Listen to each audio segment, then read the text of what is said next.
Good evening and welcome to our ReggieCon panel discussing Jessica Jones in celebration of Women's History Month. We're super excited to have everyone here tonight. This is our second ReggieCon panel for the spring semester with many additional exciting panels for you all to listen to or hear about throughout the semester. My name is Jana Albrecht. I'm the Associate Vice President for Enrollment Management here at Illinois State University. Before we begin the panel, I have a few details to keep everything running smoothly for all of you in the audience. First, we do record this session and it will be posted to the ReggieCon website. Second, for those of you who need confirmation of attendance tonight, we will go ahead and post that link towards the end of the panel so you can complete that. Third, the presenters' video and audio are on, but we cannot hear or see any guests. That said, we do monitor the Q&A function and the panelists love for those questions to come in. It is one of their favorite parts, so keep those questions coming as you have them, but just be aware that they may not get to them right away. But all of your questions will be answered. So last update, check our ReggieCon website early and check it often. You can see previous panels there, and you can also stay in the know for future panels. So enough from the housekeeping. At this time, I am pleased to introduce our fearless leader, Dr. Scott Jordan. Dr. Jordan is the chair of psychology here at Illinois State, and he also happens to be a pretty cool dude. He'll moderate the session for tonight. So Scott, go ahead, please take it away. Well, thank you so much, Jana. And everyone out there, welcome to ReggieCon, the con that asks the question, what's your story? I'm Dr. Scott Jordan, aka Zombie Scotty, cognitive psychologist, philosopher here at Illinois State University. And tonight we come together to celebrate Women's History Month with a discussion of my all-time favorite comic hero, Jessica Jones, specifically focusing on a three-issue arc, The Return of the Purple Man. Before I introduce the rest of tonight's panelists, I do want to take a moment to thank those people who make us look like we know what we're doing. Dr. Jana Albrecht, Miss Kelly Harmon, Mr. Sean Thornton, who does all the amazing artwork you see behind me, Miss Danny Schroeder, and Miss Summer Simmons. If it weren't for them, I don't know that this would be happening. So first, the hardest working man in comics, Mr. Victor Dandridge Jr. Victor, please come in and tell the audience a little something about who you are. Hello, everybody. I'm Victor Dandridge, the hardest working man in comics. I'm a self-publishing comic book creator from Columbus, Ohio, a phenomenological narratologist, and super excited to be here because this is going to be a great conversation. I'm going to get out of the way so we can open up for the rest of the ReggieCon crew. But yes, super happy to be back. Excellent. Also on the ReggieCon crew, the one, the only, the incomparable queen of geekdom, Dr. Vanessa Hintz. Vanessa, please come on in and tell everyone a little something about who you are. Good day, everyone. My name is Dr. Vanessa Hintz. I am a licensed clinical psychologist, diversity, equity, and inclusion professional, pop culture enthusiast, and also a very late addition to the Jessica Jones fan club. Thank you, Scott, because I would not be here in this fan club if it wasn't for you. Super excited about this conversation. That's fantastic. I tell you what, rereading this, I am so stoked about tonight's conversation. I have to say, Bendis, Gatos, and Mac is my favorite comic book team. Just the way they bring everything together. And by the way, look out for those names in the audience, please, because just in case. That's right. Exactly. Also on the ReggieCon crew, my fellow WGLT psych geek, social psychologist, Dr. Eric Wesselmann. Eric, come on in and tell the audience a little something about what you do. So thank you, Scott. It's great to be back. Professor of psychology at ISU, focuses on social inclusion and exclusion and everywhere between. And I love pop culture. I'm a full-time geek, and so I love to have these conversations. Fantastic. And now that the ReggieCon crew is in the house, it's time to introduce our very special guests. Ladies and gentlemen, the OG She-Hulk herself, the one, the only Dr. Shelly Clevenger. Shelly, come on in and tell us a little something about what you do. Hi, everybody. I'm super excited to be here. So I am the chair of the first and only Department of Victim Studies at Sam Houston State University. So we focus solely on victimization, and my particular interest is cyber victimization. And I have a few books looking at victimization, but My full-time job is loving everything pop culture and especially the Hulk, but I do love Jessica Jones too. So I'm very happy to be here. That's fantastic. We're so glad you're here. Also joining the crew this evening, the Christian Avalasara of Equity, Diversity, Inclusion, and Access, and she will explain to you what that means. Dear friend and geek scholar, Dr. Leandra Parris. Leandra, please come in and tell everybody what that reference is, and then tell us a little something about what you do. Hi, everyone. So I'm Leandra Parris, the Associate Dean and Director of Diversity and Inclusion for the School of Education at the College of William and Mary. I am a school psychologist, which means I know everything about education for psychology, and as a psychologist who knows everything about education. So it's great. I focus on socially just practices in education, specifically how it relates to trauma-informed and healing-centered care for marginalized youth. And the reference, if you didn't know, was from The Expanse. Chrissy Avalasara is my hero. I'm a little bit more of a sci-fi geek, but I love my comics. It's how I got into reading. So 30 years plus of pure gold. And please, no Christian Avalasara language during the podcast this evening. That's more for you. You're the fan of The Expanse. You might drop some more of that than anybody else. Mm. Yeah, I may have to drop a few of those. It actually is the best sci-fi ever put on TV. So before we get into the conversation, I just have to let you all know how over the moon I am about the fact that ReggieCon is going live. Now, I could have shared this later in the broadcast, and I will do it at the end. But for those of you who might dip out before we're finished, if you're in the Bloomington Normal area, we're going to be having these people here April 14th and 15th. Fabio Moon, that is a big deal. Mm-hmm. Alex Simmons, Sister Speak Productions, Livy Cosplay, Justine Maston, LMFT, and of course, the ReggieCon crew will be in the house. More details will be coming in the future, but for now, save those dates. It's going to be the event of the year. So here's what we're going to do. When we do these ReggieCon panels, I ask the panelists to pick their favorite frame from the comic. They show that frame. They tell us why it's their favorite. The crew riffs on it for a bit, and then we move on. So what I did was I tried to put these in sort of narrative order. So I think what that means, and you guys can tell me I got it all wrong if you'd like, but I think we start with this. Eric, I think we start with this image because this is one of the central core issues of the tale. So Eric, please, it's all yours. So a little bit of context here. The Purple Man has returned, and what we have here is Jessica and her daughter, Donnie. And the Purple Man has just, the pages before this, possessed baby Donnie to have a conversation with Jessica. That is ended. Donnie's personality is back, and we have this full page interaction between Jessica and Donnie with this sort of running inner monologue. And from the psychology of narratives, right, there's a lot of discussion about, well, how do we get people into the story? And the inroad for me that gets me to connect with Jessica is that, we're both parents, and almost I share nothing else necessarily in common, no experiences. I'm not a superhero, etc. So I can't resonate with those aspects. But the first bit is, of course, Donnie asks for sprinkles. And I love Jessica's statement of, I don't care what you think. And that's presumably to us, the audience. And multiple times a day when I'm out with my kids, I have that thought, when my kids are being themselves. And I'm sure that there are moments where people watch me and my kids, or my spouse and my kids, whatever, and people do their best parenting when they're not parents. And there are moments where I'm just like, bloody hell, I'm going to put out fires. I'm going to do what I got to do to be me and my family, and whatever that takes. And if people don't like it, too bad, right? So if it's sprinkles, it's sprinkles.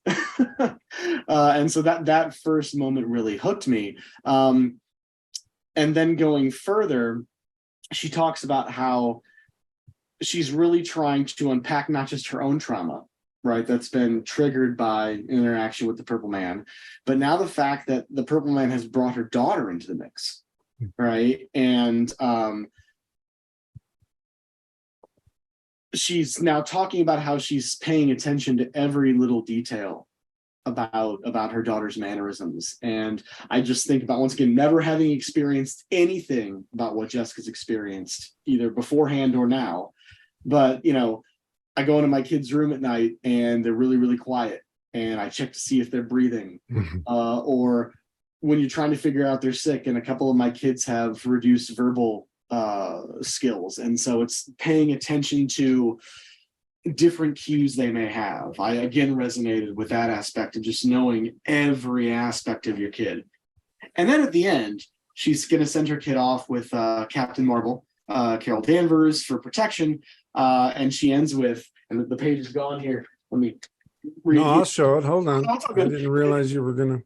It's sort of this carryover, because at the very end, she says, "Mommy isn't hiding." And then the next panel that's not on there says, "But he ain't never touching you again." Right. And I'm a pretty easygoing person. One way to really sort of set me off is to mess with my kids. So just all those areas, I'm like, Jessica, gotcha. Yeah. I love the way that Jessica still, because the Purple Man's putting her through a test. She can't know who is. And I love how she ends up grounding that in her relationship with her daughter. And then I got to tell you, man, I almost picked the frame where her little daughter talks to her for the first time as the Purple Man. That is like a page turn from hell. And I thought, no, that's a good, I got something else I want to talk about. But man, Bendis just writes these stories and finds Jessica's edges and uses the Purple Man to just torture her with her identity. And yeah. Anyone else on this frame?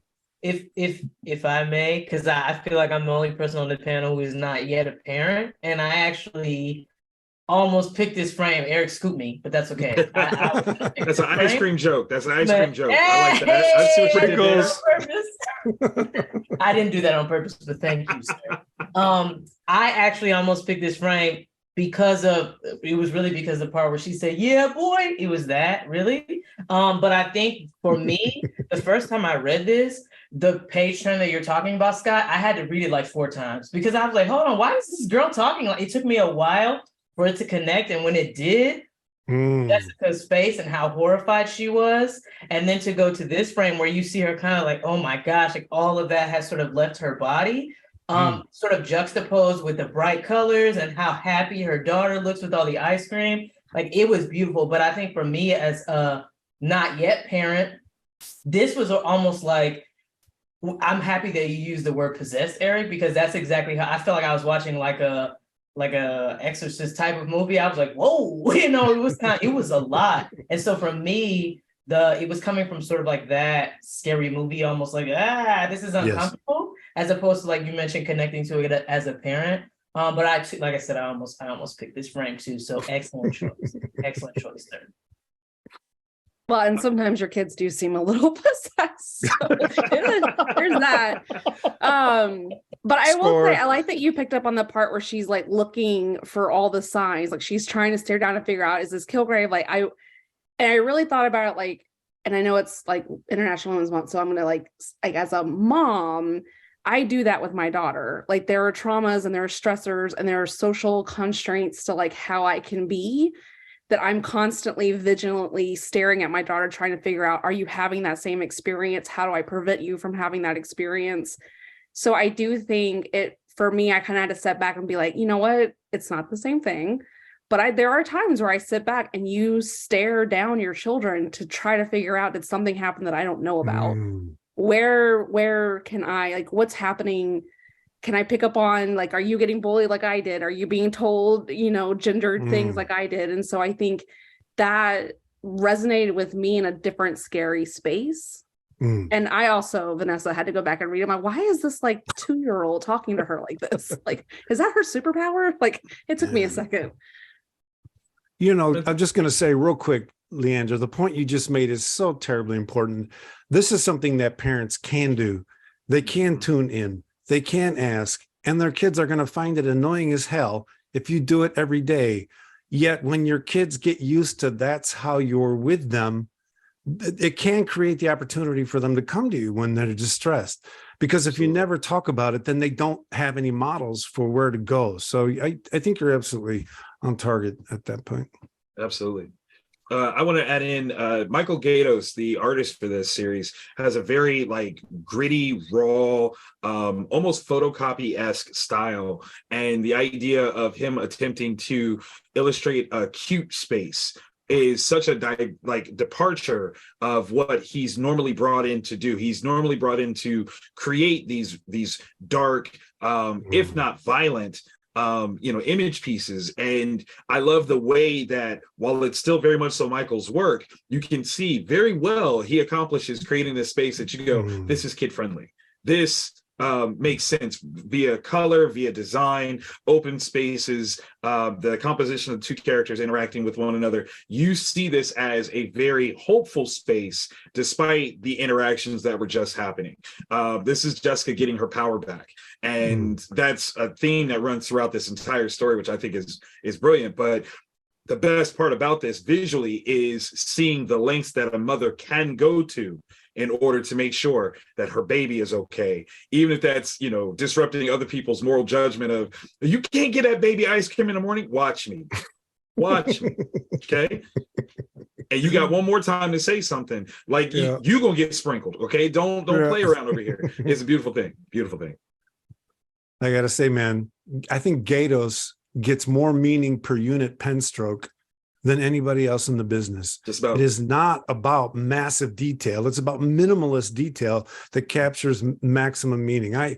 He's got a thing from Alias where it's just a series of portraits, and I screenshot all of them because they're just brilliant. Okay, I'm going to stop fanboying. Anybody else want to talk about this image? I Please. will. So I have a daughter, and so everything everybody said resonates with me. But when I read it, just me and the page, I thought this is like the scariest thing that could happen, right? And so when we think about horror, we think about stuff that scares us, like somebody coming into your safe space of your child and that like connection you have and like trying to keep your child safe, which is like your main sort of biological thing that you got to do. It was like terrifying. Yes.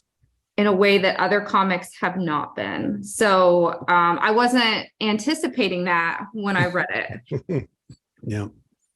Anyone else on this image? If I can just add one thing to the context as well, and it's based off something you said, Victor. Like Jessica went into like full-blown mommy protection mode, right? The thing that I was grappling with throughout this story, as well as how she intentionally excludes Luke Cage from this. And so what is his power, responsibility, right? To do everything in his daddy powers to protect his child. And she intentionally excludes him for his own good. And I think that those dynamics are worth discussing. I don't know if anybody picked a Luke Cage panel, but I feel like those dynamics are worth discussing, because how does his responsibility, power, all of that compare to hers? Because I feel like it's worth discussing because he was left out of this. You two have obviously been talking behind the scenes. I swear we have it. I swear we have it. I swear. Because I'm cracking up. I'm like, all right. So I put it in this order, by the way, because now we got to get the daddy response, right? So this one's mine. And the reason why I chose this one is I wanted to show the impact of a woman's love. With this being International Women's Month, I think that there are a lot of ways that we're going to see direct empowerment of women voices, but we don't always get to see the impact of their love. And that's what this moment actually is. So what we have here is Luke is now made aware, he has been made aware that Purple Man has gotten out, and he's very upset that the warden at Rikers Island did not notify them, to let them know that there was a potential threat. It is well documented, well known, the negative relationship that and fixation that Purple Man has on Jessica, and by extension now Luke's family. And Luke Cage is a man of very short temper. Okay, like let's keep that 1,000,000%. This is a guy that for money does heroics. Okay, so it's not a matter of this super high moral, oh, I have this power, therefore I should help. He charges you money. Okay, so he's a very down-to-earth, practical man. More than anything, the nature of his power is unbreakable skin. Extended strength, unbreakable skin. It's hard to hurt Luke. And yet the idea that Purple Man could be out there, could be hurting his family, has put him on a sincere rampage where he has shown up just on the strength of the idea of bring the warden out here. We got to talk, because you have put my family in danger. This is a man that literally could not be hurt by conventional means, but is absolutely terrified. His heart is assaulted here because he doesn't know what else to do. You know, in all of his superheroic life, the people that he knows, he's been an Avenger, he's been a defender, hero for hire. He wants to meet this threat head on and physically grab this threat, because it's the one thing that he can absolutely do to wrestle with the emotional part that he has no real understanding or idea of how to deal with. He is so terrified. And the thing about it that's so crazy is Jessica's no slouch. By no means is he belittling her, but it is in her honor, directed by her love, the impact that she's made on his life that has literally put him in this position. He cares about her and Danny probably more than anybody, himself included. And that's why he's willing to put himself in this position to defend and protect them at all costs. If it wasn't for Carol showing up, those officers was going to the hospital. There's no choice about that. Okay, we understand, because the truth is he showed up, and while he could be labeled the aggressor, he didn't come in swinging. He said, I need to bring the warden out here. I need him. We have to talk. Now, there is a little subcontext of the way that these gentlemen started off responding by shooting at him. Not a good look, not a good plan, but he was very much so like, listen, guys, if y'all understand the situation that I'm going through right now, you wouldn't be here doing this. Like you would not. And Carol does her best to appeal to the fact that I get it. You are moved by your love of Jessica, your love of Danny, your love of these people, your family. You are moved by this. Be careful that it doesn't get the better of you and put you in a position that Jessica wouldn't want you to be in. Like this is where she's taking you out of. Don't return there for her sake, on her behalf. That's not what she would want. And this is that magic, that beauty that women can have on us. They can move mountains, literal mountains of men. And for the sake of what we've been given, this gift of life, love, all of these different things, we'll do the impossible. He literally jumped. That's beautiful. Absolutely beautiful. I'm sorry, I was getting all romantic and preachy. I apologize. Super when a man loves a woman. That's all I'm going to say. The second choice that I had, or that I wrestled with between the panel that I chose, was a later interaction. So I think after a few pages after what you talked about, Victor, they're on the phone, and Jessica tells Luke, "I'm sorry," and he says, "For what?" And then she's quiet, and I'll go ahead and swear now because I'm reading. He says, "You keep thinking this is your shit. There is no more your shit. It's our shit. I bought in sight scene." Right. And when we look at the research on romantic relationships, well, actually not just romantic relationships, but any sort of interdependent relationship, where we bring in a person into our self-concept, they impact us, we impact them. We are committed to continuing on said relationship. There is this shift from you and I to we, right? I thought about this and like, this is how I would use a comic to teach interdependence theory in relationships, that particular moment. Mhm. Very well said. I think along those same lines, like contextually, and these are gross generalizations, but African American culture tends to be much more collectivistic and group oriented as opposed to like mainstream American white culture. And so I think that's another thing that if you want to talk about teaching, I think that's another thing to sort of that this could be used for, because for him, that's of course the thought, like it's us, you're like, we in this together. Right. And that to me was a bit of I don't want to call it a frustration because I love Jessica and I understand what she was going through, but I feel like she definitely colonized the situation and was like, this is what I want to do and I'm going to do it because I know the purple man and I this and I that. Like, and there was something about that to me that I was like, oh, but that's his child too. Like, does he have anything? You know what I'm saying? And again, to me, that is a individualistic mindset, which is no shade. It's not good, bad, or whatever. It's just very different. And I'm not trying to tell them how to be in their relationship, their fictional relationship, and how you all should sort of manage that. But I do think that for me, that way it was a thing. And I think I can also not ignore the dynamics that she's a white woman and he's a black man. And so in a story where we see a black present father, you gonna send him to Madripoor?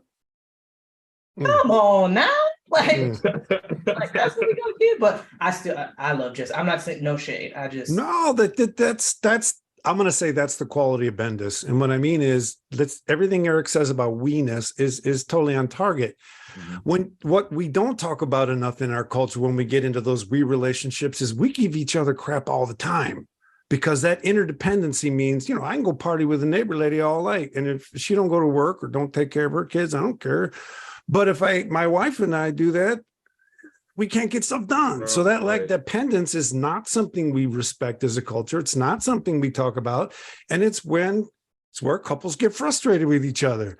So for Bendis to put it in this way, these aren't, people that run around thinking marriage is about being happy and blah, blah, blah, blah, blah. These are real people. And all these things you mentioned, Vanessa, are definitely on target.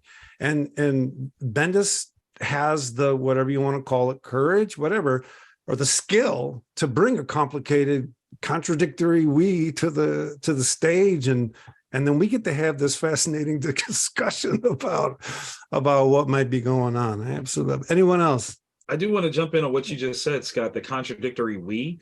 I think that's the beauty of this situation, is that in what they're both doing is in that contradictory sort of fashion. I want to take care of you. I want to take care of you. Well, by both of us wanting to take care of each other, we are actually clashing and not taking care of each other as each other would have wanted. It's a beautiful complication. And I'm sure like all couples get into that space where, well, I want to do this for you. No, I want to do this for you. Well, all of them. Every single last one. Every single last one.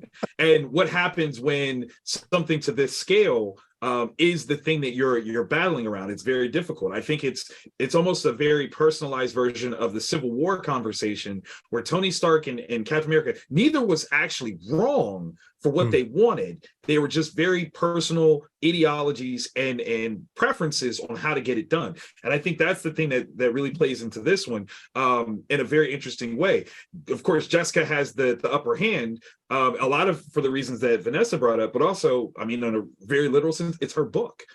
If this was Luke Cage's book, it would be a very different outcome. So I think that's something really fun to acknowledge and wonder, okay, if this was a Luke Cage book and Purple Man got out and knowing the history, how would that have played out? Listen, Marvel, hire me. I would write that for you guys. Just throw that out there. I'm just shooting my shot. Okay. Shoot my shot. Luke Cage did get a hold of the Purple Man once, and he did. He absolutely did. All right. Anyone else quickly on this frame? Because I'll say something really quick. Yeah. I have to say it as the victimologist. They don't often notify people like the victim when someone is released. And so I love that they showed that, because these are superheroes who shouldn't be afraid when the person gets out of prison. But it's the thing, as Victor said, that scared them the most, which I loved. I thought it was great. Excellent. We're going to go on to the next image. I'm going to start making you guys guess just to see how well I predicted. This is Vanessa's. This is yours, correct, Vanessa? This is not mine. No, This is not yours? no. Mine is back further. Oh, Yeah. all right. Well, here, let's do this then. Let's go on to this one. This is Leandra's. There we go. What'd you say, Victor? I was gonna say I thought that first one that you showed was Shelly's. Oh, no, this isn't Shelly's, is it? No.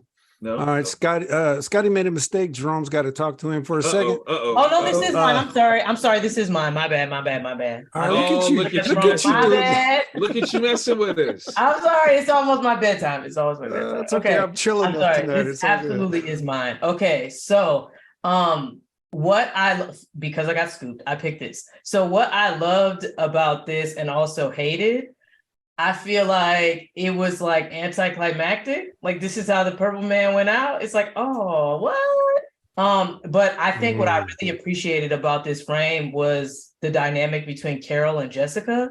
And it's really this last piece that got to me, because again, kind of like what we saw in in Eric's panel, like her show, like you can just see all of that fear, all of that everything leaving her body. And Carol is a real one. Like she was a real one throughout this. She knew the risk and she still came back. Like I feel like, again, because, and this being like International Women's Day, so often women are adversarial, like we both can be great. And the fact that they allowed this, Carol is so powerful and it's still not like, like they're so, it's just, I love it. I love the symbiosis between them. I love the way that they're just watching him out the window like two nosy neighbors, like, what is this here? Like, what is going on? And then again, I didn't love it. The fact that he just kind of laid there and then that was it. After this whole weird conversation that they had. But again, for me, it was the dynamic between Carol and Jessica in this frame. And again, I love to see balanced relationships between women. And again, this last frame of them sort of embracing each other, like I teared up a little bit because again, I kind of wish it was Luke, but that's cool. That's a different conversation. But I think that I felt this. I felt this image of them together at the end. I felt all of that leave her body. You know what I'm saying? So I love everything about this except that Purple Man situation. Anyone else? I'm not. So in the context of the conversation that they had about him being a god, this is overtly biblical to me. Okay, so true confession, I was in a play a couple years ago, 7 Last Words of Christ. It was the Easter play, of course. And in the actuality of the play and the understanding of the crucifixion, Jesus dies only when he chooses to go. And there is something very sincere about the representation of that idea, that concept, that Purple Man showcases here. He has all this power and he asked the question of, am I a god? And what ends up happening in their conversation, to kind of spoil and go back a little bit, Jessica says, no, because you've been bad. Like you're not a good person and God should be good, which I think is a very interesting and very hopeful conversation coming from someone like Jessica.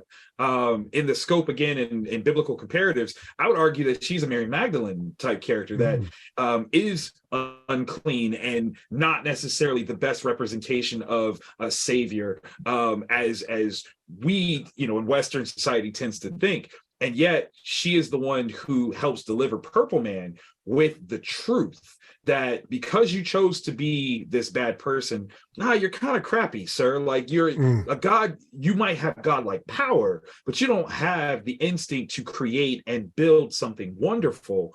And you could have been this and you chose not to. And that's your problem. That's what's wrong with you. And upon really hearing that from her and putting himself in a position, however loosely, of taking in her truth, he determines I shouldn't be here, because she's right. Like having all of this power, I've never used it well. I've never used it for anything other than myself. And if that's the case, particularly as someone who wants to be loved, then I'm failing here. I don't need to be here to do this because I'm not doing it right. I've not brought anything worthwhile to anyone other than pain and suffering. And if that's the case, no, I'll go because I don't really need to do this. I don't need to be here. And so he walks away and he dies of his own volition. He lets himself go. And I think, again, carrying that biblical aspect, Vanessa, I think you're spot on talking about Carol. Carol is Mary, the mother of God, pure, untouched, holy, magnificent. She glows. I mean, look at her in comparison to Jessica in most of these panels, but she's the one that, still kind of them together. They have this sense of witnessing the removal of this being and, kind of going like, okay, it's done. This is it. And accepting and embracing each other in that moment, much as we understand, again, in the 7 last words scenario. I gotta I say, like man. that you Go point ahead. out, like the idea of witnessing it, because I feel like oftentimes for women, when we experience trauma or stressors or isms, we often don't stand witness to each other.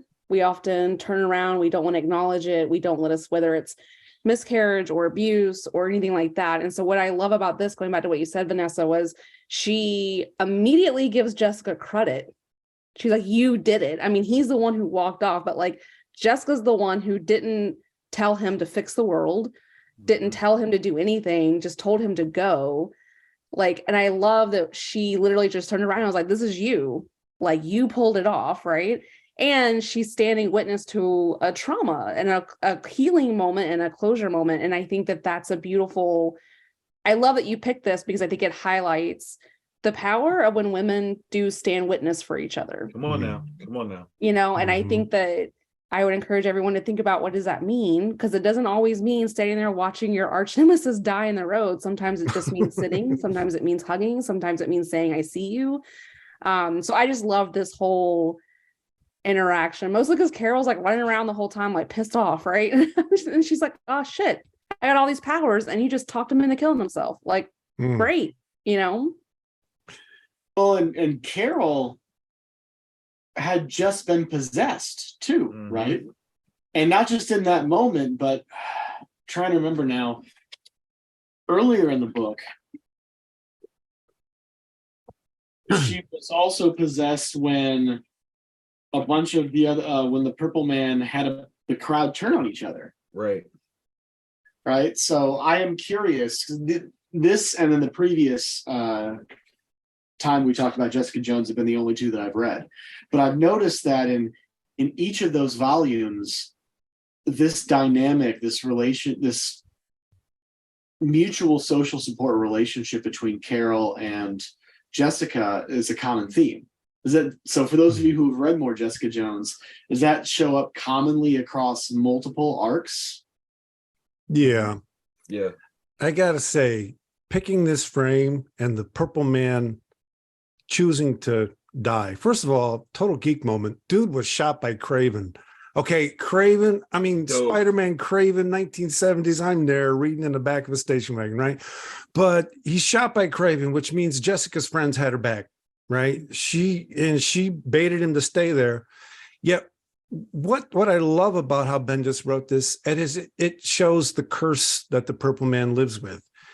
And because what we don't understand and talk about enough with love is that love is vulnerability.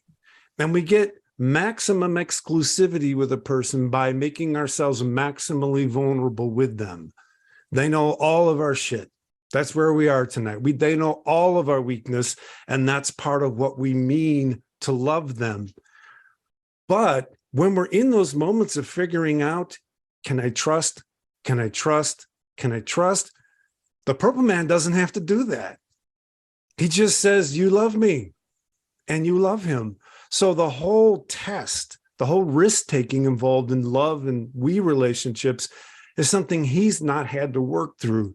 And because of that, Doom took him over and made the world do whatever he wanted. I mean, the Purple Man's been used by a lot of people. The Purple Man just can't fall in love because he can't take that risk And I think he knows it. And I think he struggles in this one.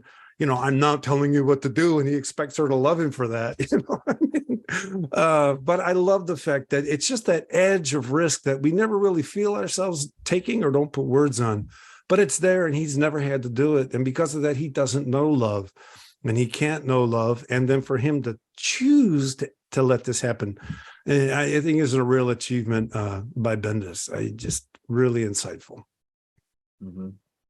I think too, for me, I'm having a meta moment right now, like a phenomenological moment, because I'm listening to this conversation. And I think part of why this Purple Man death was anticlimactic to me, because I feel like up until the very end, he still had all the power. Like he still literally, and as a marginalized person, because the Purple Man got real white man energy, real cishet white man energy, right? Like you had to do whatever. And so I was just waiting like for him to lose some of that. And I think not like him choosing, like you said it, Victor, he chose to die. So to the very end, he had the power. But I think this conversation is also forcing me to take Jessica's perspective, because I think she also took her power back, and he was like, tell me what to do. And she was like, nah. You know what I'm saying? Like, nah. And she had also kind of accepted, all right, this is it. You know what I'm saying? So I think for me, even in this moment, like I'm having that, like thinking about that a little bit differently. I still think, I mean, he got thrown into the sun, I guess, so he kind of got away. So they say. So they say. He did? Is there more? Oh. Well, we never saw him go into the sun, is all I'm saying. Right. When the writers choose to retcon. Exactly. That dark spot in the sun is purple, ain't it? Ooh. Yeah. I do. Go ahead, Victor. I do have a question for everyone, specifically with what you just said, Vanessa, which I think is very interesting. And the idea of not, and you too, Scott, and him not experiencing love the same way. Do we have an understanding of how to judge what love looks like from bad people?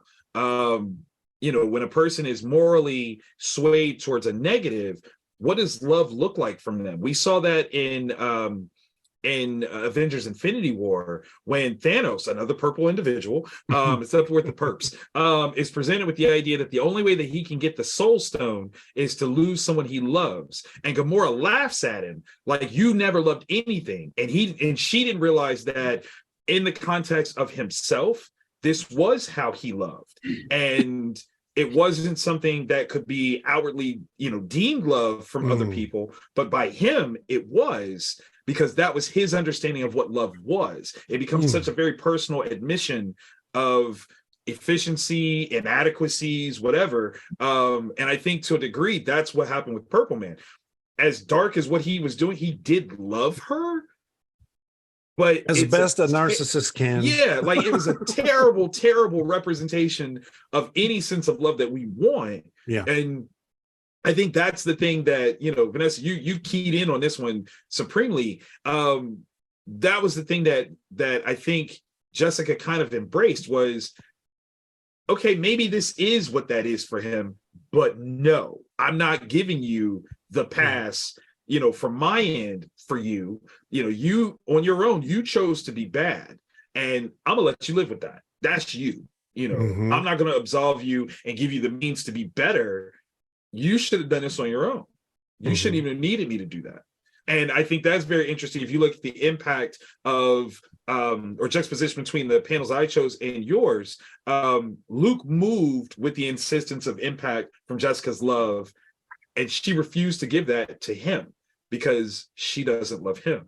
She is choosing not to give him that love and energy to empower him to be better. No, you will do that on your own. And I think to your point, because if we're talking about love that exists between two people, what that looks like and what that is co-constructed. And I think for the Purple Man and for anybody who is a narcissist, you have your idea and that's going to be it. Also, that's white man energy. What I say, you know what I'm saying? And I think that's why Jessica had a little bit of white man energy when she didn't let Luke be a part of this, right? Like, we're not co-constructing this, like you're making the decision. And so I think that for me, I think that the question you posed was an excellent one, because for me, love is co-constructed. So what your love looks like is co-constructed between the two of you. That ain't got nothing to do with me. I'm not here to tell you how to be and how to love. As long as y'all agree, you know what I'm saying?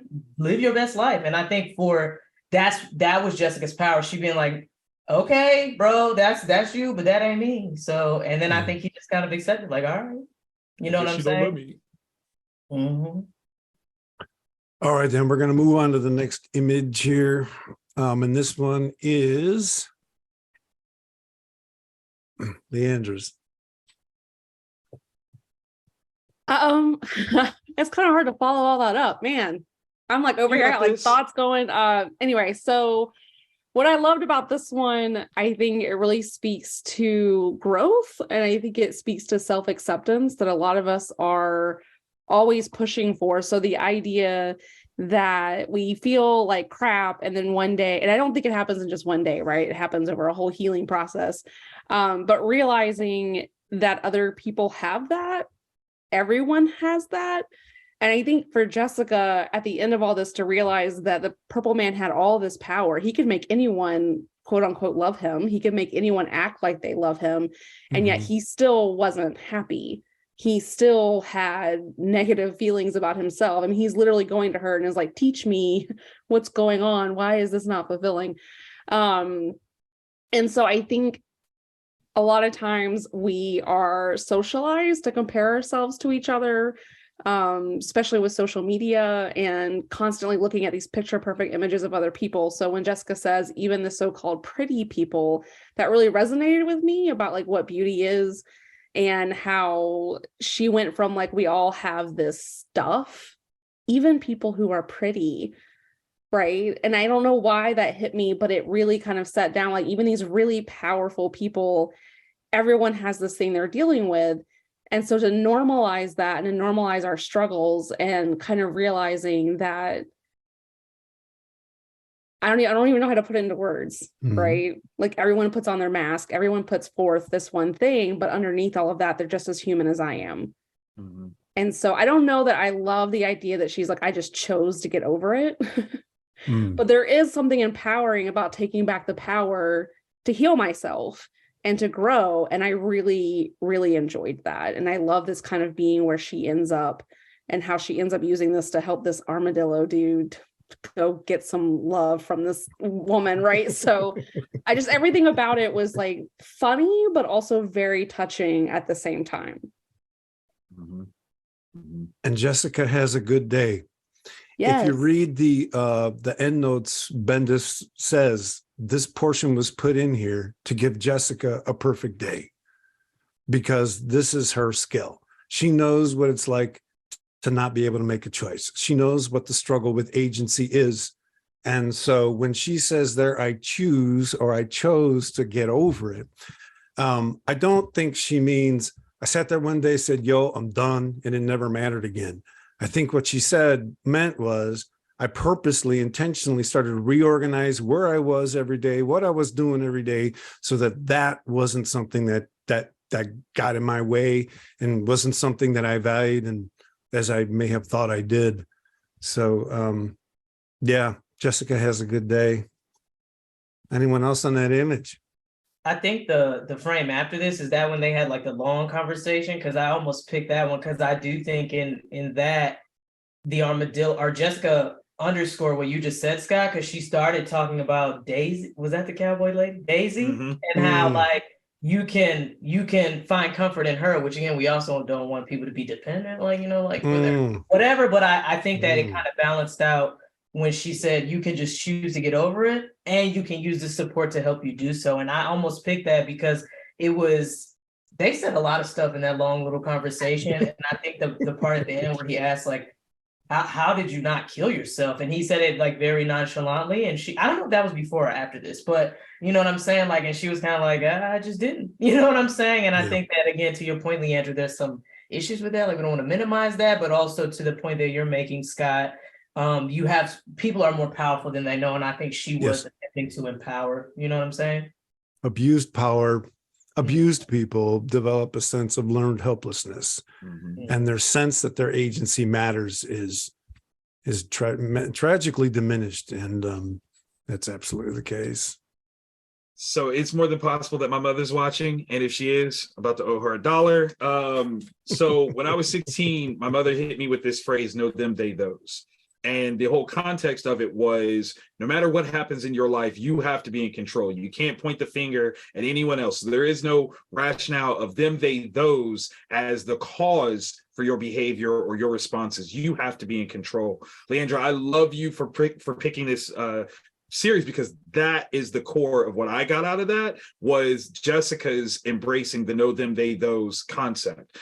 Yes, this horrible thing happened to her, and she could allow what Purple Man did to be the thing that defines her. But through her learned experience, especially in becoming a mom, she realizes that no, I have to take control of that. I have to be the one who determines the lasting impression of this man's effort. Maybe I'm going to let it, some days it's going to get me, but some days it's not going to get me. And that's totally up to me. And by reflection, she's telling Armadillo, you could do that same thing. If you want to be seen, you clearly want to be seen.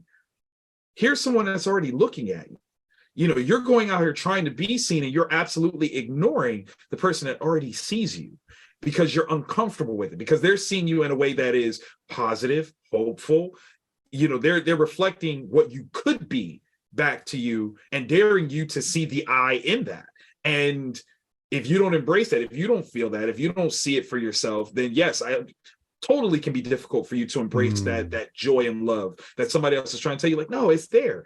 But through her own interaction, her own experience, Jessica has learned to embrace the I and is convincing Armadillo to do the same thing.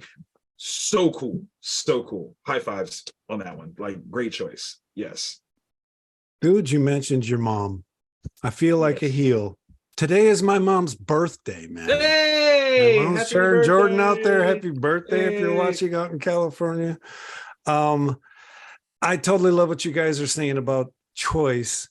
And what I do love about where we're living in contemporary culture is we can also choose to try to change the world to help these choices be easier for others, right? So on the one hand, yes, I have got choices to make. At the same time, there are cultures on this planet that actually make those choices easier because they have collectively decided to do things like state-funded education, state-funded childcare, state-funded healthcare. This is not political, y'all. This is descriptive. They make the problems these people deal with not Maslow's bottom level, right? And we can choose to do that and put the I in the we, and almost shut up on that. I'm happy you said that though, Scott, because I was about to look at Leandra and I was about to say that is what equity and inclusion is.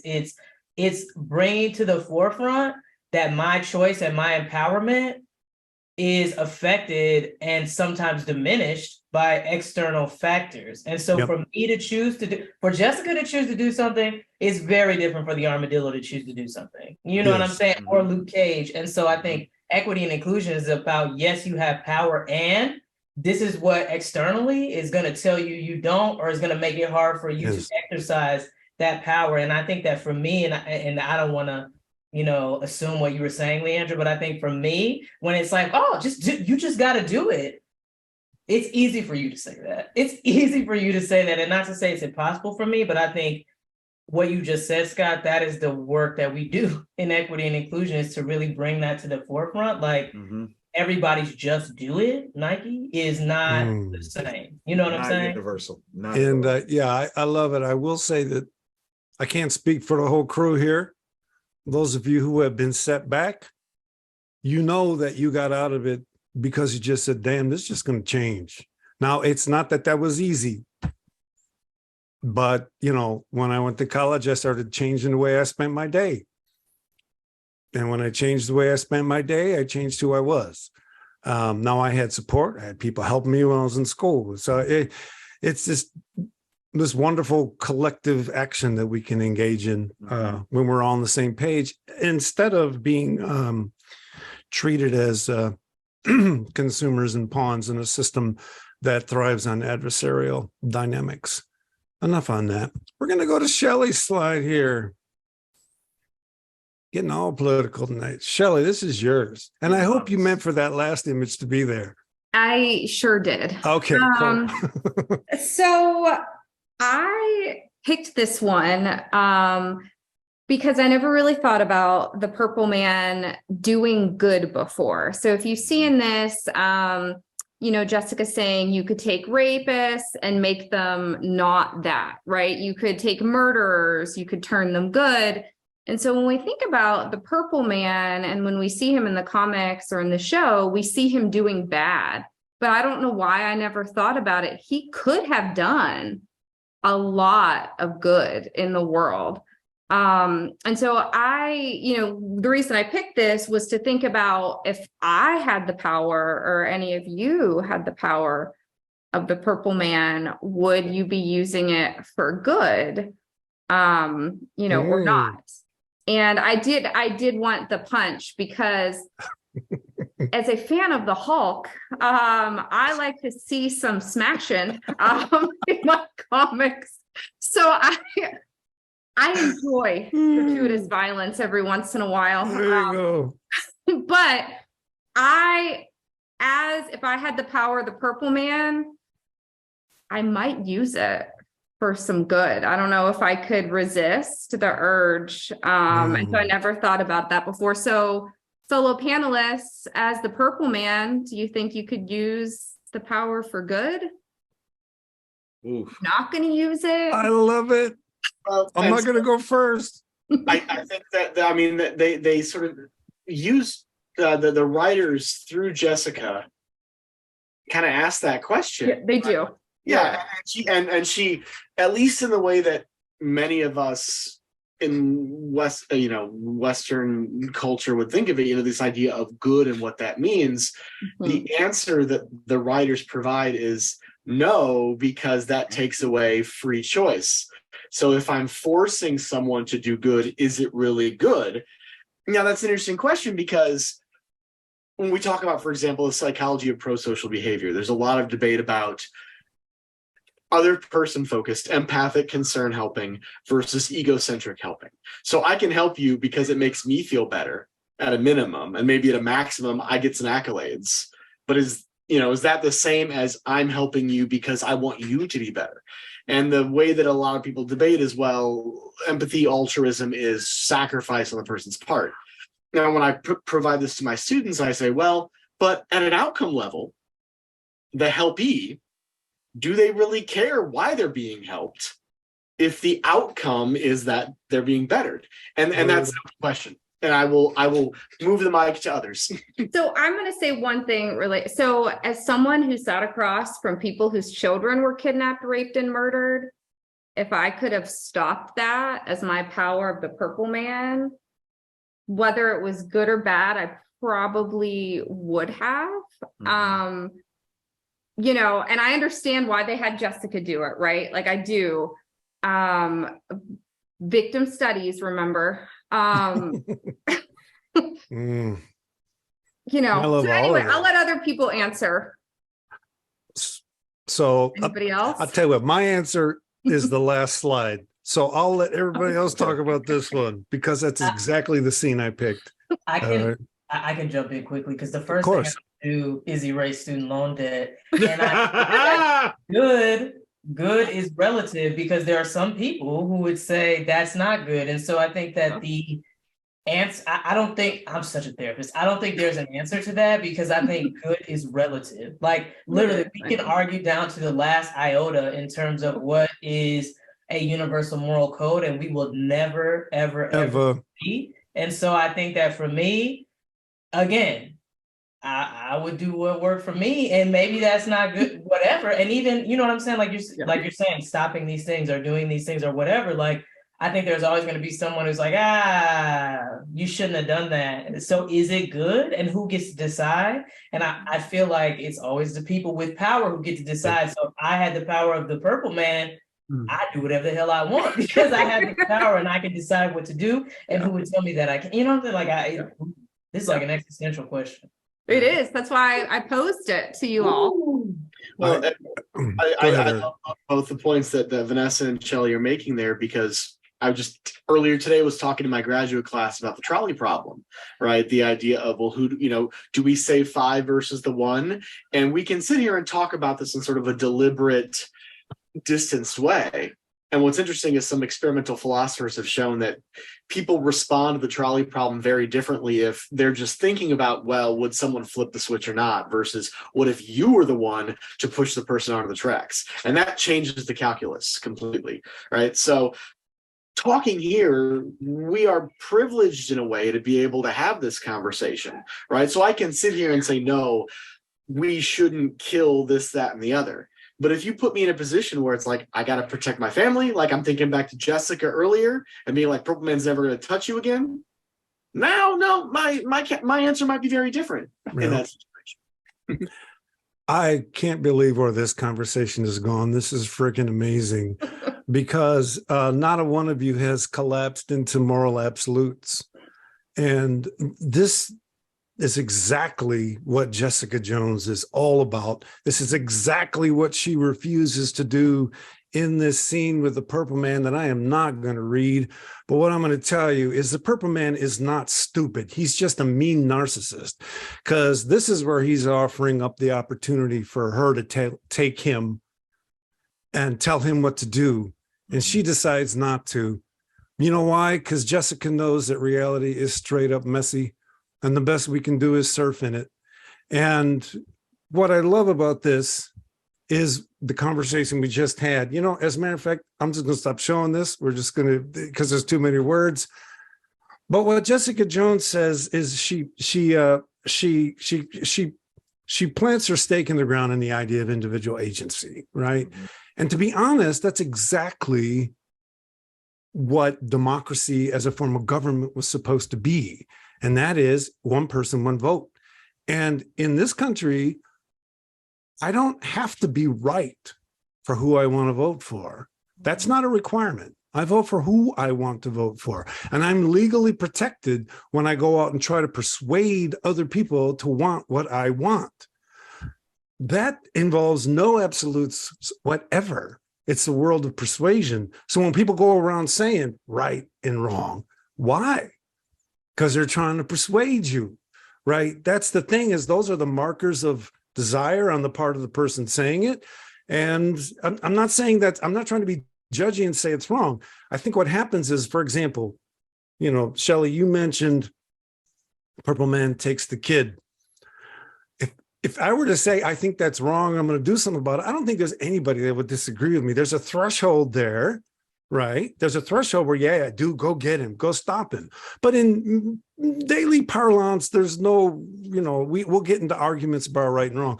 So for me, what people are doing with the concepts of right and wrong is surfing their way through a gradient of violence. In other words, all of you would protect your kids with whatever means necessary. Would you use that same level of violence for your neighbor, for the woman 3 blocks away, 3 miles away, 3,000 miles away? And as the distance grows and the kin relationship grows, the morality changes. And this makes me sound cynical in a contemporary moralistic society, but it's not cynical. It's exactly what Jessica Jones is saying. Buddy, choose that for yourself. I'm not your mom. Okay. And no, I'm not going to give you reciprocity. Go ahead and make me do whatever you want. I'm done. And this just a commitment to those non-absolutes and the risk she takes by being a non-absolutist. I think that's the, dare I say, and not get hit, moral of the story. Right? I just love where this conversation went, man. I'm gonna shut up now, but I love this stuff. So I have an answer that might be a little different. Shelly, I think what you brought up was very interesting, because based on the story itself, it's very specific, right? In terms of actions and deeds. But what if you don't give someone specific actions and deeds, but a mission statement to live up to? If I were the Purple Man and I just encounter people and I just go, be your best self. That is my influence to you. Be your best self. Whatever that might be the best version of you that you possibly can. And if I can instigate you into doing that, then is that still taking away something? And have I done something positive, but still allowed you to have your individualism? And then secondarily, if that is what my intention is with the power of the Purple Man, what's to stop me from being a Purple Man right now? what's to stop any of us from engaging with people and encouraging them to be their best selves and showcasing and living it, that way? Maybe I can't suggest that you automatically do it, but with enough voices saying, yeah, you could do that if you really try. You can figure it out. I believe in you, much like Jessica did. Does that give us all the power of the Purple Man to influence people to be their best selves? So Now, go ahead.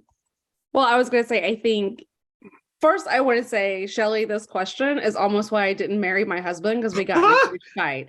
So literally, my children exist because I agreed to disagree.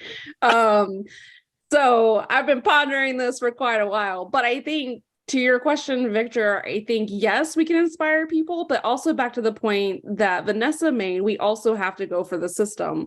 We also have to get things out of the way. And so when you say be your best self, how do we say that to the society? Like, how do we remove the opportunity or the barriers and create those opportunities to be your best self?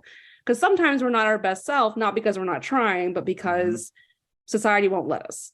Right. And so I think that there's that complicated part of it. And also, just to be funny, what if the best version of who they are is a really good serial killer? So I was going to say, is that possible that the best version of you is something truly negative? And how would society respond to that? Yeah. I mean, that's the problem with best, right? Is that everyone got their own. So, yeah. But yeah, because I was just reading a paper yesterday about how trying to understand the fundamental schism, for example, in this country between liberal and conservative and the different value debates. And these particular authors were positing that one big difference between conservatives and liberals in this country is that conservatives are more comfortable with, or perhaps even centered around, the idea of hierarchy, right, as necessary. Right. And so, which is counter to the way that many of us will describe the concept of equity. Right. And so we could take the serial killer route, which is where I was kind of going when I got so excited. But yeah, this idea of best, if someone's best is, that means I have to be better than, above someone else. Go ahead, Shelly. I was going to say, so what I say, and this might, for students, this might be too dated for you, but I usually say, well, what would the Care Bears do? Are the Care Bears going to murder someone? No, the Care Bears are going to help out, right? Or, I mean, you can insert anybody you want in there. And so if I was in charge as the Purple Man, that's what I would go to. What would the Care Bears do? Yeah, because the worst thing the Care Bears do is stare. That's it. That's it, man. Come on now. And they give you Grump with Grumpy, right? Yeah. We got to go on. Even him. We got a couple questions here. Okay. So the first one for you guys, this is from Sam Braun. How does othering, and we'll let Victor start with this one because the othering is a concept we're working on in our class. How does othering affect certain superhero identities in comic books? I mean, that's a big question. So. That is a big one. The nature of othering as comic book characters can be a matter of simple identity structures. Clark Kent is not Superman. Superman is not Clark Kent in the traditional sense. In fact, I saw something recently that was a wonderful presentation that suggests that the real Clark Kent is the person that grew up in Smallville that would become Superman. And those two people are the same. The person, Clark Kent, that he adopts when he's in Metropolis isn't real because that's not actually who he is. That's an affected persona where the reality is he's actively trying to be that Clark, whereas when he's Superman, there's so many things that he is just naturally doing, and that would be who his real Smallville Clark version would be. So Smallville Clark Kent grew up to become Superman, but Metropolis Clark Kent is a very different person as a secret identity built to hide the fact that Smallville Clark Kent became Superman. So they're two vastly different people. If you go back and read older stories, the way Clark Kent acts as this bumbling, oafish person is not who he was when he was in Smallville. He didn't have to be that because Superman didn't exist, so he didn't have to hide what he was yet. So once he got to a place where he grew into his power and had to hide it, he built something that was totally different. So in the sense of othering, it can be very simple as a matter of identifying which is my authentic self, which is the person that I am, that has inspired or has been inspired to help people, and who is the person that I have to be in order to hide the fact that I'm helping people and I need to keep others safe in that capacity. Like that's a simple aspect of othering. The other, of course, is the methodology. How you help is not how I help. Batman rules by fear, Superman rules by hope. It's two different, very diametrically opposed aspects. Batman says, I want you to be so scared of me that you won't do bad. Superman says, I want you to think so highly of yourself that there's no need for Batman. Like there's no need for it. So their outcomes are absolutely the same. Methodologies, 1,000,000% different. So yeah. And Jessica Jones says, take care of it yourself, dude.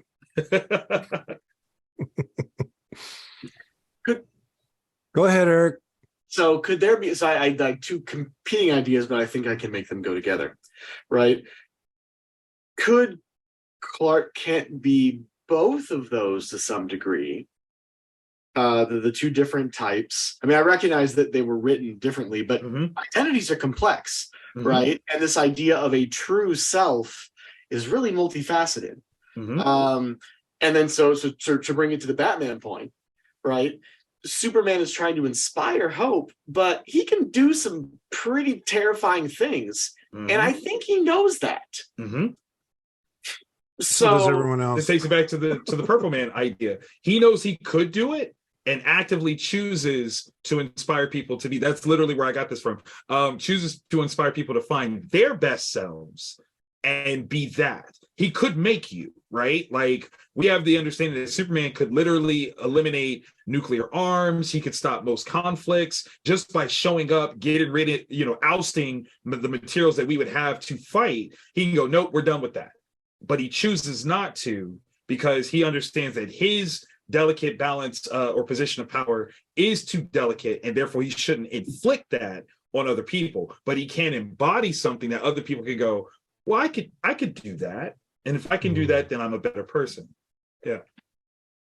And if I may quickly just add, I think something to the point that Eric made, I think who your authentic self is contextual. Yes. I don't, and maybe, the psychology gods are going to say, man, I don't believe there is like one integrated identity and you need that to be a healthy person. I think authenticity is absolutely contextual, because Vanessa that's authentic here is not Vanessa that's authentic at work, because I'm not trying to get fired. And so, you know what I'm saying? Like, I think that and there's nothing wrong with that. I think the ideas, values that tell us we have to be one coherent self all the time are the people who get to decide what is and isn't appropriate. And so I think that like a true self.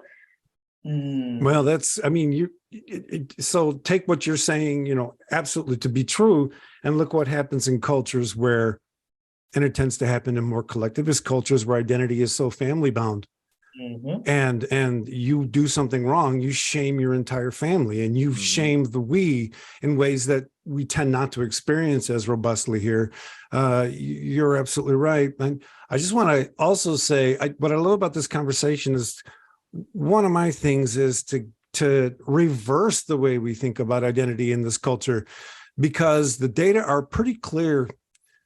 Infants will do whatever you do if they can. So it's the issue for developing human beings is not to be more inclusive, bringing more people in.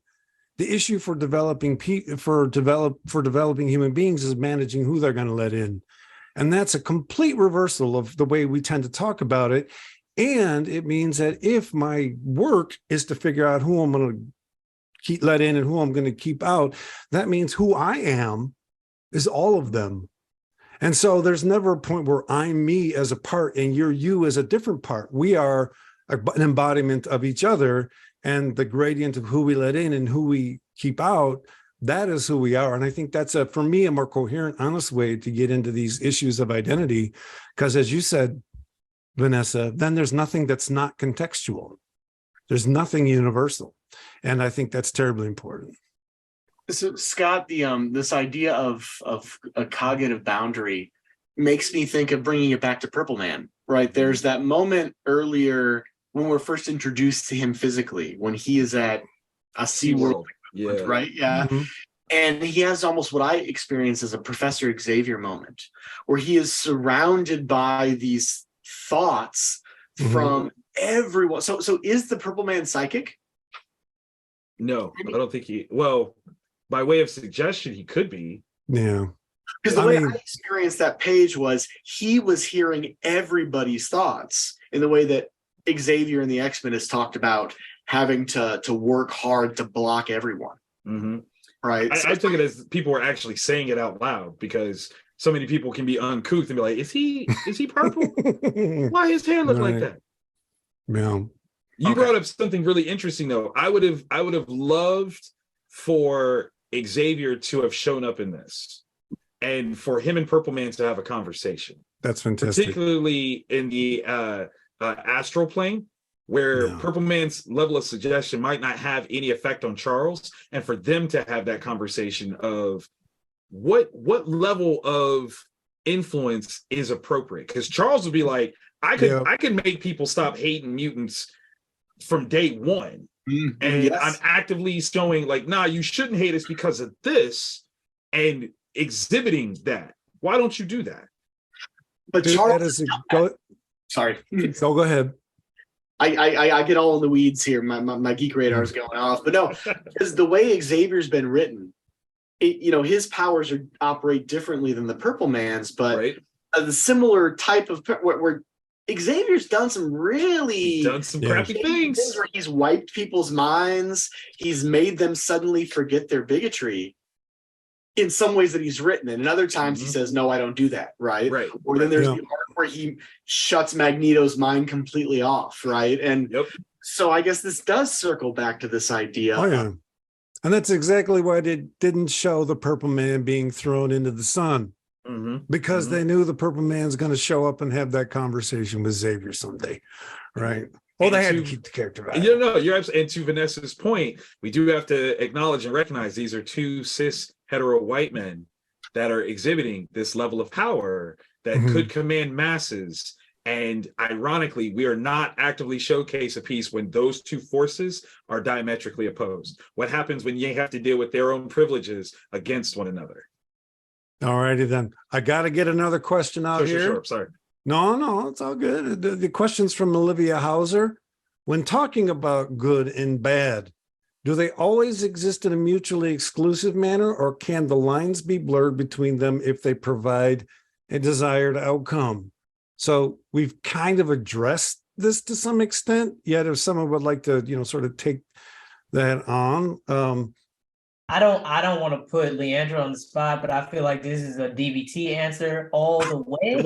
Come on now. I ain't trying to. I'm gonna call you into this because I feel like this is a sneaker preach. Yeah, I love that you did that too, because I was like, oh well, let me tell you about dialectical. Yes. Like, we often talk to people about how like two things can exist simultaneously, right? Like, we're always having these conversations with ourselves. And we talk about like there's the wise mind, which is like the integration of your rational mind and like your needs and like, that kind of stuff. There's another name for that mind, but I can't remember because my students do the DBT now, not me. And so I think that line is, I think Vanessa also hinted to this earlier too, where your contextualization of that outcome is going to be different for different things. And so what I consider to be good and bad changes in the context that I'm in. It changes based on which part of myself I'm bringing to the forefront. It changes based on which identity is salient in that moment. And so I think that having this dialectical conversation between ourselves and recognizing that two contradictory things can't exist at one time is a pretty self-actualization process that we are capable of doing. And we do all the time. And yet we judge other people when they do it or when they don't do it the way we want them to do it. And so I think that's, thank you for that call in, Vanessa, because I was like, oh, listen, let me tell you about the wise mind. And I think to your point, it's kind of like when we think about critical thinking, it's exactly what you're describing. When we think about you know, and there's all kinds of issues with this as well, but stages of morality and how you get to the place where it's kind of like everything is contextual. It's always both and, it's never either or. And I think, again, just to speak about the space of equity and inclusion, that's what we're trying to do, is get people to the space where it's not so discrete, and we can be more sort of both and in our thinking. And I would say that is a call in that when we do diversity and inclusion work, we call people into that. Like, can you both adopt your perspective and take the perspective of another and not devalue one or the other? And I think we have been taught you cannot do that, usually because people in power are like, my way is the way. And I think that is what we're trying to undo. Good and bad are not mutually exclusive. They just and I love that you said that, like, both and, because one of the things I try to do is take but out of my conversation. Keep your butts off my table. Yep. You know, and so I think when it comes to good and bad, the other mind's the emotional mind. It came back to me. So there's the emotional mind, the rational mind. And we often think of good and bad as being rational, that we've objectified it, when it's in fact an emotional decision. And the wise mind is able to put those two things together. And so I love that you did that. And I just wanted to put that out there. Take the word but out of your vocabulary, especially if you're apologizing to someone or you're addressing an implicit bias. Take that shit out and replace it with and, because if you can have that impulse, recognize that the two things you're trying to say are not mutually exclusive. So anyway, that's my soapbox. Very well said. If I can throw a bone to Shelly, I'm curious as to how you would answer that from a victim studies perspective. Well, I have a different perspective from that. And I would say, I mean, some things are just bad, and some actions, it's not to say that the person who perpetrates them is bad or that they don't have their own trauma, but some things are just bad, right? And having interviewed people who have been kidnapped and raped and chained in the basement for a couple weeks by a perpetrator, like, I would say that is bad, right? Not to discount the trauma that person has. It's a little harder over in victim studies, when all you do is hear the sad stories day in, day out about people being victimized. So I think you did, though, Shelly. Like, you just made an important distinction. The thing was bad. Yeah, that's right. The person is bad, and I think that was beautiful. Thanks, Vanessa. Yeah, and that's what I try to tell my students. Like, we're not here to villainize people, and oftentimes why those people act that way is because of the systems or because of the choices that they're given. But we do need to acknowledge that the behavior is just bad or wrong, or that people have to be accountable. And in this comic, I was glad that the Purple Man in some way had to, like, account for some of the stuff that he did. He didn't just get away with it. Thanks, Victor, for that. You're welcome. I wish I had little heart emojis. I normally can do that on Zoom, where I can be like, yes, all those. And I love it's like in Raising Helen when Joan Cusack is like, by the way, you are not a bad person, but this is very bad behavior. Like, I use that GIF like all the time. So I really appreciate that. Yeah, of course. So I got a little thing I want to add on to this fantastic discussion. Like I said, this is epical, I'll say. If it's the case that we're going to talk both and about identity, and we're going to talk about it being contextually emergent, then we need to talk about why the hell we ever think anything's stable. And I'm getting a little philosophical, but why am I sitting here and words are coming out, right? Why are we having this conversation and we can understand each other? Everything's flux. And my point is, the illusion is the illusion of stability, right? Now we have to have those illusions to get through the day. I have to talk to you as Scott. If I can't be someone that's not you guys, I'm diagnosed as having schizophrenia. I can't tell if it's my voice or yours. So we're necessarily creating these identity boundaries for ourselves. And I just don't think we pay enough respect to the fact that we're going to have to live in a model of who we are, right? And then we got to use it to get through the day. And if we can think about ourselves as running on models, then model A for situation A, model B for situation B. And I don't need to be something else, right? And so for me, this is what I call the curse of the brain. It's a dynamic system that produces transient stabilities that we think are more real than the processes that produce those stabilities. All right, done with the philosophy, y'all, but this conversation got us there. And I needed this tonight, yo. I'm just going to say, I needed this conversation tonight. We don't have any more questions. Any final comments from any of you amazing human beings? I love this conversation. I actually like if someone wasn't wily enough to understand that this is discourse and not a debate, they could see that some of the things that we said might be considered contradictory, and they are not. We're exploring a concept and having different perspectives, our perceived otherings influencing what we're saying, and we're learning from one another. So if there's anything that I think anybody should take from this, is absolutely that. This is how you discourse with people positively, and I would almost argue effectively, because I think we saw a lot of different perspectives, and even if it doesn't change yours, you still, received, understood, and can appreciate someone else's point of view. You just witnessed extremely adult, sophisticated conversation. This is exactly the point of ReggieCon. I'm so sick and tired of binary debates, people throwing right and wrong when all they're trying to do is get me to do what they want, and they don't even know it, right? So ReggieCon is here to show the world this is how you do it.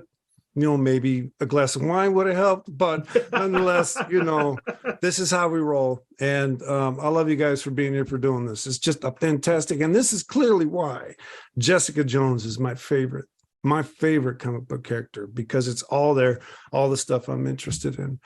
All right. You know what? Unfortunately, guys, I think we got to start to bring this amazing conversation to a close. And we'll start a little early because, we got to start doing something that we haven't done before. So I'm just going to go around the horn. Start with Victor. Tell everybody where they can find you on social media if you'd like to.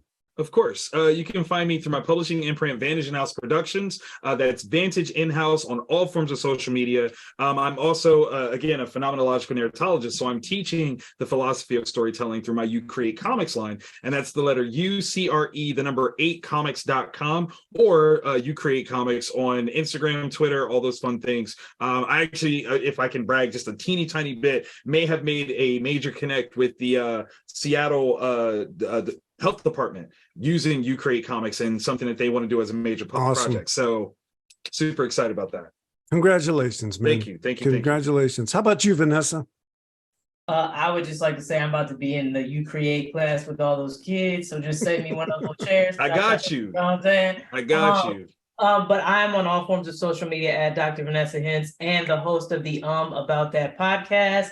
Please like and subscribe. This is what we do on the podcast. So hit us up. It's tight. It's super tight.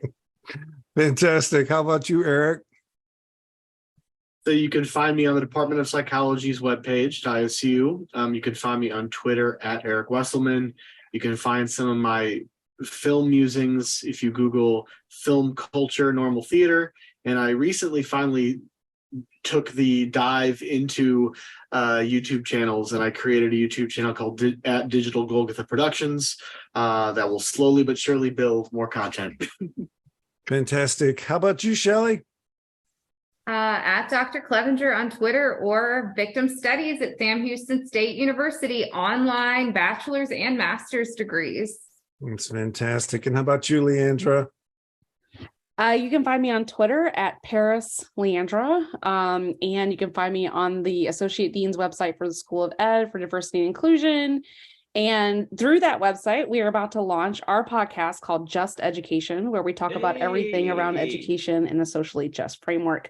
So be on the lookout for that. We got some great stuff. And that's about it, because I don't really do social media, but come find me on Twitter. I'm old. Fantastic. I do a little thing on YouTube called Dark Loops Productions, where we have all kinds of conversations like this. Just type Dark Loops Productions into the Google machine, and you'll see it all over the place. So what I want to do right now is I want to share what's coming up next month.